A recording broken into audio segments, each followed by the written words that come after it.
आज चाहिँ भने म लोड लिएर हिँड्दै गर्दाखेरि रोडमा यति साह्रो बेसी गिटी झरेको देखेँ। अनि त्यो देखेर चाहिँ मेरो क्यामेरामा पनि यो कैद भयो। यहाँ देख्नु सक्नुहुँदैछ गिटी झरेको चाहिँ। यो ठुलो गाडीले गिटी बल्ल बोकेर हिँड्ने एग्रिगेट सामान बोकेर हिँड्नेबाट झरेको भन्छ नि त है। अनि यो देखेर चाहिँ मैले सामान कहाँ लगेको त्यो पनि भन्नु चाहेँ।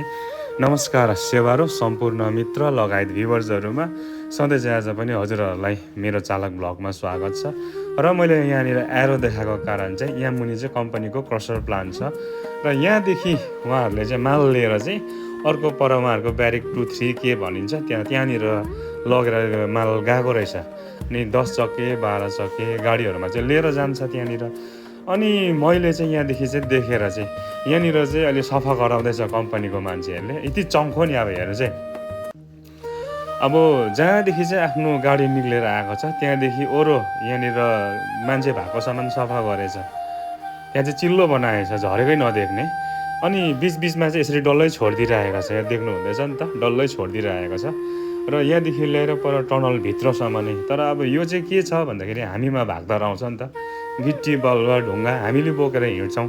तर अरूले देख्दाखेरि के भन्छ भनेदेखि चाहिँ यो गिट्टी बलुवा बोकेर हिँड्ने टिप्पर गाडीबाट झरेको हो, बेसी लोड भएर ओभरलोड भएर भन्छ नि मान्छेले। तर यहाँ त्यस्तै बनाउनु पनि महल त्यस्तै बनाइरहेको रहेछ। ओल्लोपट्टि जहाँबाट उनीहरू निक्लेर आयो त्यो जग्गा पनि क्लियर सफा गर्यो। जहाँबाट उनीहरू भित्र मरेर पस्छ त्यो जग्गा पनि सफा गरिरहेको छ। अनि यो बिचको रुटमा चाहिँ त्यत्तिकै त्यो गिट्टी छोडिदिइरहेको छ। त्यसैले गर्दाखेरि चाहिँ मलाई चित्त बुझेन यो कुरामा र मलाई बुझाउनु पर्छ भन्ने पनि छैन। तर यो जग्गामा चाहिँ स्कुटी बाइकहरू 2 खुट्टेहरू हिँड्दाखेरि चाहिँ आएर अचानक कोही बेला त इमर्जेन्सी ब्रेक गर्नुपर्ने हुन्छ। त्यति बेला त चिप्लेर लड्छ नि, कन्फर्म लड्छ।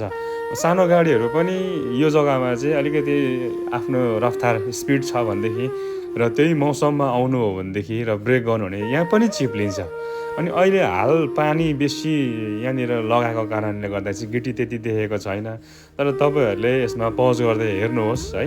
र यसलाई हल्का जुम गर्नु मिल्यो भने जुम पनि गरेर हेर्नुहोस् र राम्रोसँगले देख्नुहुन्छ। मैले चाहिँ धेरै नै गिट्टी झरेको देखेर चाहिँ यो जब टनलभित्र आइसकेको छ यहाँको दृश्य हेर्नुहोस्। यहाँ हेर्दाखेरि यति साह्रो बेसी गिटी झरिरहेको छ कि यति साह्रो बेसी।